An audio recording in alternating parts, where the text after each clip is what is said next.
Sa mga tawag dito, taga-Imus po ako, yung tawag dito, sino po dito yung yung pakichismis po, yung mga bagong live po, mga cesarean, mga bagong panganak. Ayan. Nakikita ko ang lymphatic drainage massage. Ewan ko ilan lang ang kami dito. Ilan lang kami po na gumagawa ng ganun.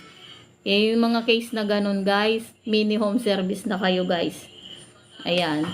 Halos karamihan po ng client ko talaga sa ngayon yung mga bagong live po, mga cesarean. Ayan guys.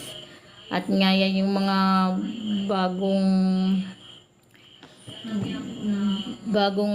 siya,